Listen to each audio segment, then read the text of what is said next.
Alright, I'm back. Today we're gonna crack into this, see what's in it. I do not intend to destroy this. I plan on trying. I'm gonna at least put the new antenna in it. Depending on the switches, may or may not do the switches, but I know definitely I'm gonna put an antenna in it because it needs it. It's gotten to the point where it does not like to work, so just crack right into this thing. There's the first bit. There we go.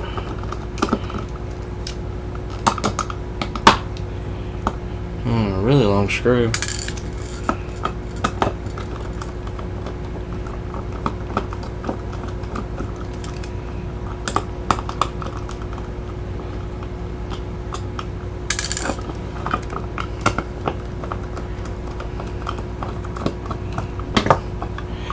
It says that it is channel B, so I wonder what that's all about.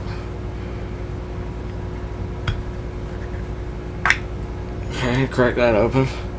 The front side is just what I thought the buttons might be. Those little conductive pad contacts. Yeah, actually that's bizarre. This has 6 pads, but only 2 of them are used. Oh, that is bizarre. It looks like it uses the center 2 pads to do its job. The top 2 and the bottom 2 aren't in use. It's weird. You can see this is where the antenna clipped in. I got in there with a pair of tweezers, and this is what was left of the antenna that was in there, and that's just not enough. So let's just take a quick look at the back of the board while we got it open. I have a blob top,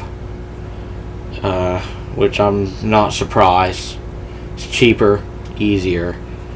Ooh. Well, that channel B selection is done by a slider that has a rubber pad on it, and right there you can see 3 little padded contacts. I can't get there. You go. Yeah, you can see the 3 little padded contacts that you pick the channel with. That's kind of cool. It's kind of cool. Oh, I'm in here. I'm gonna go ahead and try and bend these battery connectors so that it holds the battery more firmly. Here's the battery. Ooh, that's weird. What's it got going on back there? Huh. I don't think. There it goes. Yeah. When I touch back there across all this, you can see it's glowing faintly. Transistors is a 2Ti, a bunch of surface mount resistors, a surface mount capacitor, and the glob top. That's it. Alright, well, let's do what we come here to do. Luckily the antenna is on its own little pad, so it ain't gonna be near nothing for me to destroy. Well, these 2 in the middle are the ones being used. It looks like there is contacts for these. Yeah, this one right there, there's a hole with a copper pad on the other side. A hole, and then these 2, all the switches are common together. So, wait, yeah, that hole, and that hole. Yeah, all these switches are common together. So I could put tack switches on it, but I'm not going to do that in this video. I'm just going to put the antenna in it because it still works, and right now, until I'm sure and test some things, these pads are a little more close to comfort to the surface mount stuff, so I'm not really going to screw around on the back too much. I mean, a little piece of wire, because the antenna, when you pull the antenna out, it was about this long, so this would be perfect.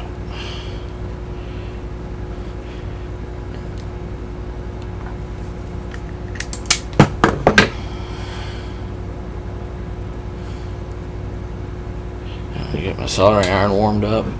Should have thought about that. I'll reach over here and get my claws, my little helping hands,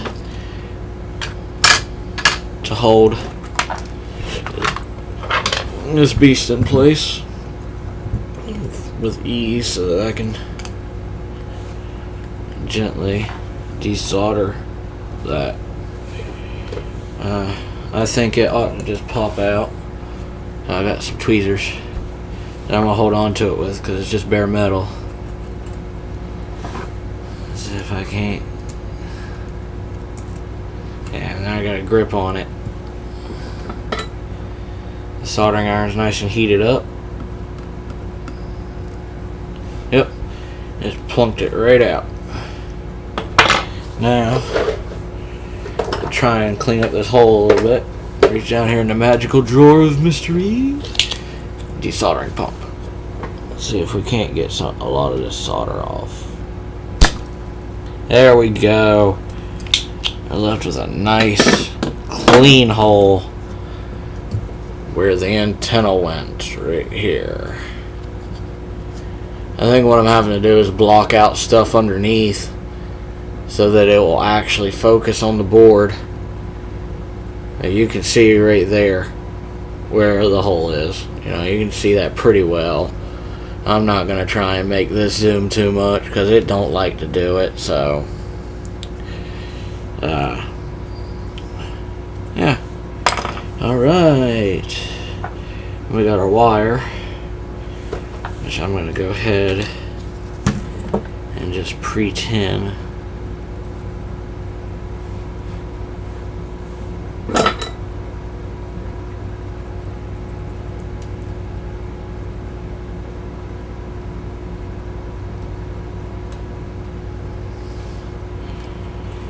Put that back into the jig. Pop that antenna right through. And just for ease, I'm going to bend it down so it don't fall out. And clip it with the corner as well so it don't move. Now let's take this. Yeah, there we go. Right here. Go ahead and flow the solder back into place. Need to wet my sponge a little bit.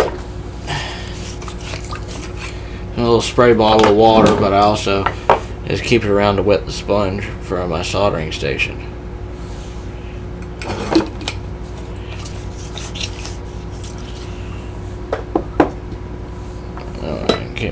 There we go. Keep my solder tip nice and clean.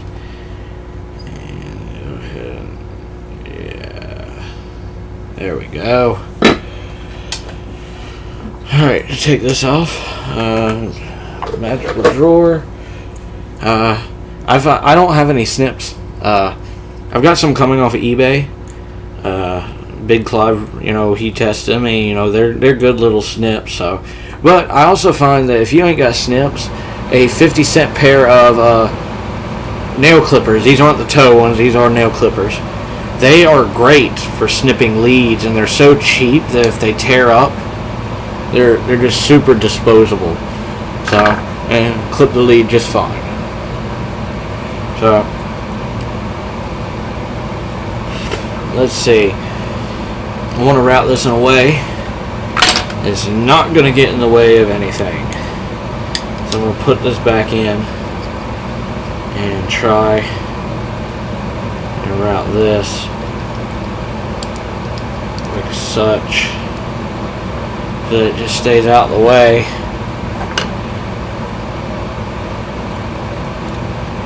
Because I want this to easily fit back together, which it's not doing because this wire is indeed getting in the way. And I know why. Probably just need to go ahead and tuck it. Yeah, there we go. Because this thing clips into the ridges right here. So then that was getting in the way. So now that ought to clip back together. Before we screw it back together, I'm going to pop the battery in and make sure the light still comes on. Just, you know, to be safe. And see, the light still works. So, that is good. Now, go ahead and put the screw back in.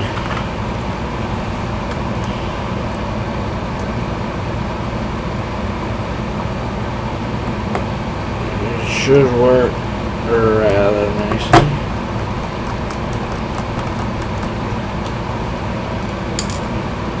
Ooh, one of them popped out.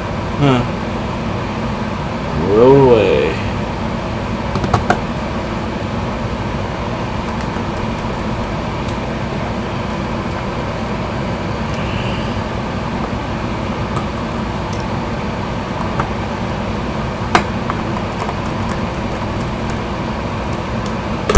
It's all back together, and it still works. So, yeah. If it doesn't start working well, I may pull the antenna out. Yeah. Other than that, though, it works. So, thank you.